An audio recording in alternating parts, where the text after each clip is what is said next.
What if I told you that a single rebellion nearly erased the Spanish from the American Southwest? An uprising so powerful that it left the Spanish Empire stunned and scrambling to regain control.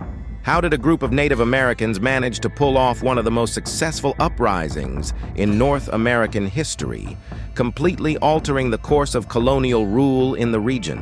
In 1680, the Spanish had been in the Southwest for nearly a century, building their empire across what we now call New Mexico.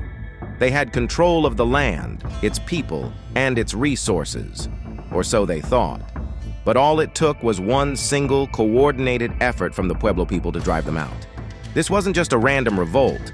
It was a masterstroke of strategy, timing, and sheer determination.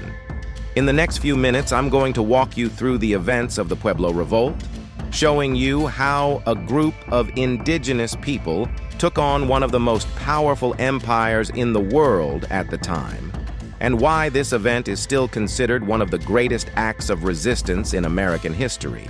But the question remains, how did this happen? The Spanish had advanced weaponry, horses, and a deeply entrenched presence. The Pueblos, on the other hand, were dealing with oppression, religious conversion, and constant raids.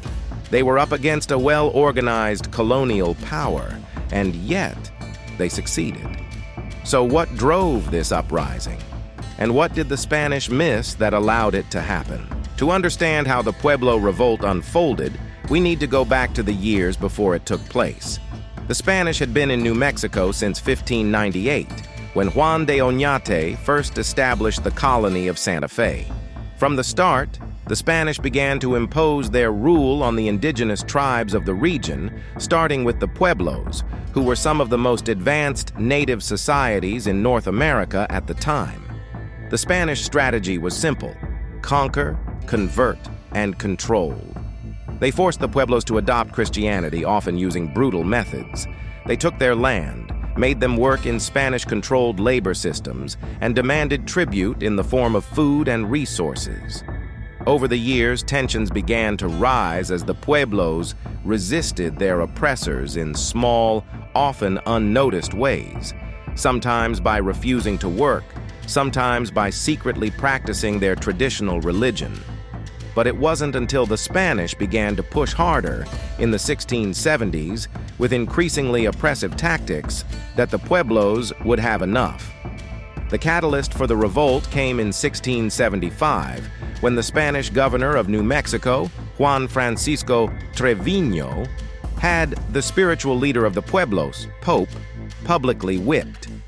Pope was a prominent medicine man and spiritual leader of the San Juan Pueblo. His punishment was a symbol of the larger struggle the Pueblos faced under Spanish rule. But Pope's whipping would spark a chain reaction that would lead to the Pueblo Revolt 5 years later. The Pueblos began to secretly organize under Pope's leadership.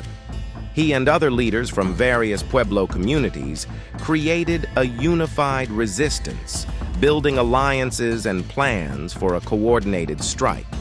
Pope's vision was clear: drive out the Spanish and restore the traditional ways of life that had been suppressed for so long. They knew they had to act fast before the Spanish could crush them. As the rebellion grew closer, the Pueblos began to take action in secrecy. They communicated through a network of runners, spreading word from one village to the next, rallying their people for a massive uprising. Each village was given a specific role in the revolt, creating a well-organized plan to strike at the heart of Spanish power all at once. The date was set for August 10th, 1680, when the rebellion would begin. It was to be a coordinated attack on Spanish outposts, missions, and settlements across the region. The Pueblos had the element of surprise on their side, and they struck quickly and decisively. The Spanish were caught off guard, with many of their soldiers and settlers killed in the initial wave of violence. The Pueblo forces targeted key strategic points, including the Spanish mission at Santa Fe, which was the heart of Spanish control in the region.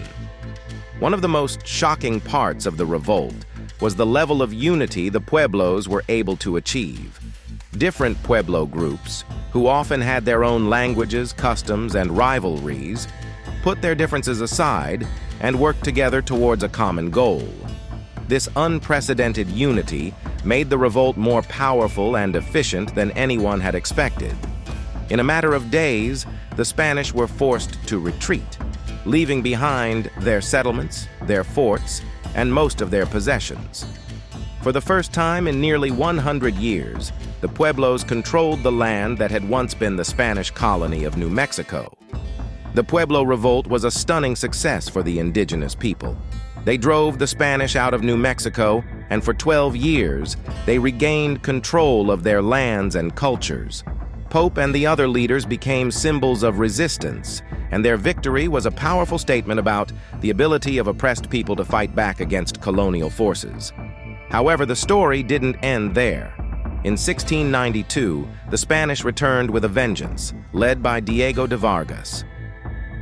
They recaptured New Mexico, but the legacy of the Pueblo Revolt lived on, influencing future generations of native resistance and changing the dynamic between the Spanish and the native populations for years to come. The Pueblo Revolt is a reminder that even in the face of overwhelming odds, unity and strategy can create profound change. It is a story of resilience, courage, and the power of indigenous communities to reclaim their rights. If you want to learn more about other pivotal moments in history that changed the course of empires, check out this video on the next historical event. So like, share, and subscribe for new video updates. And thanks for watching.